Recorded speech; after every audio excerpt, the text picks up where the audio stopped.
अब हम आते हैं नेक्स्ट क्वेश्चन पे। ये क्वेश्चन क्या पूछता है, sludge thickening is commonly achieved by the following method. ठीक है, तो फिलहाल के लिए हम सीवेज को और स्लज को लगभग एक ही मानेंगे।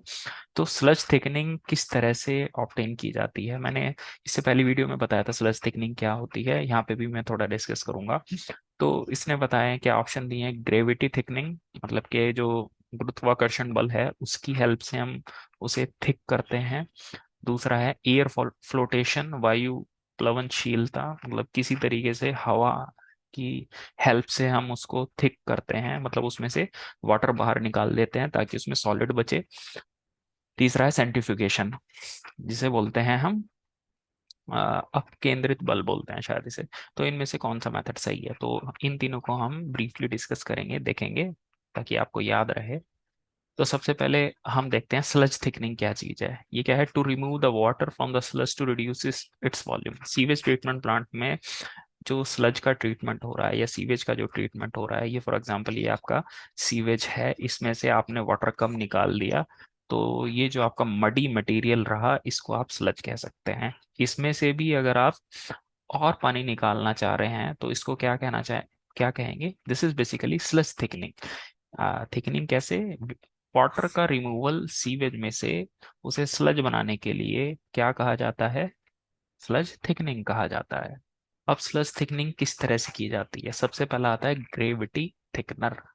ग्रेविटी थिकनर क्या है, इसमें आप यहाँ पर सीवेज डाला जाएगा, ठीक है, वो उसमें जो भारी कण होंगे वो अपने आप अपने वेट से नीचे बैठ जाएंगे, जैसे आप देख सकते हैं यहाँ पर सीवेज ऊपर से डाला जा रहा है, ठीक है, कुछ टाइम के लिए उसे रखा रहने दिया जा रहा है, तो फिर जो भी उसमें भारी पार्टिकल हैं जिनकी स्पेसिफिक ग्रेविटी एक से ज़्यादा है या वाटर से ज़्यादा है, फॉर एग्जांपल 2.65, ये सॉइल पार्टिकल्स की होती है, तो ये धीरे धीरे करके सेटल हो जाएंगे। और इसका जो स्लोप है वो इस तरह से है, आप देख सकते हैं जो इसका बॉटम स्लोप है वो नीचे की तरफ है। तो जो भी पार्टिकल सेटल हुए थे वो धीरे धीरे इस पिट में आकर मिल जाएंगे और फिर वहां से आप इसे बाहर की तरफ खींच सकते हैं। तो यहाँ पर आपने सीवेज डाला था और यहाँ पे आपको क्या मिल गया, स्लज मिल गया, और जो वाटर है वो आपका ऊपर रह गया। देखने में, ऊपर से देखने में ये इस तरीके का दिखाई देता है। तो ये हो गया ग्रेविटी थिकनिंग प्रोसेस। अब हम चलते हैं नेक्स्ट पर, इसे बोलते हैं एयर फ्लोटेशन। अब ये एयर फ्लोटेशन बेसिकली क्या है, आप इसे एयर पढ़िएगा, यहाँ से आपकी जो एयर है वो अंदर जाएगी और वो चारों तरफ ऐसे फैल जाएगी, ठीक। तो एयर क्या करती है, जो अपने साथ जो स्लज के पार्टिकल हैं उनको उठा के ऊपर ले आती है।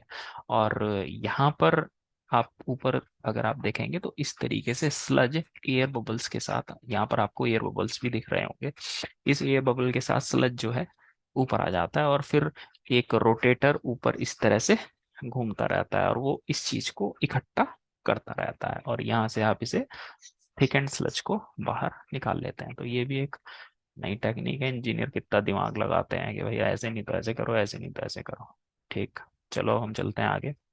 अब हम आते हैं सेंट्रीफ्यूगेशन फिल्ट्रेशन। अब इसमें जो सेंट्रीफ्यूगेशन फिल्ट्रेशन का इस्तेमाल किया जाता है, बेसिकली आप किसी चीज को इस तरीके से जोर जोर से घुमाओगे तो क्या होगा, जो हैवी पार्टिकल्स हैं वो चारों तरफ आ जाएंगे। ये इन्होंने कंसेप्ट उठाया है। बेसिकली ये एक आपका रोटर है, ठीक है। अब इसमें क्या किया जाता है, आप देख सकते हैं इस डायग्राम में, स्लज आप यहाँ से अंदर डालेंगे, ठीक है, और यहाँ पर इस तरीके से एक स्क्रू कन्वेयर लगा हुआ है, आप देख सकते हैं इस तरीके की, जैसे एक पेंच के ऊपर धारियां बनी हुई होती है ना, उस तरीके की स्क्रूज बनी रहती हैं, और ये बहुत तेज स्पीड से घूमता है, कितना, 1000 से 3500 राउंड पर मिनट, मतलब 1 मिनट में 1000 से लेके 3500 राउंड घूमता है।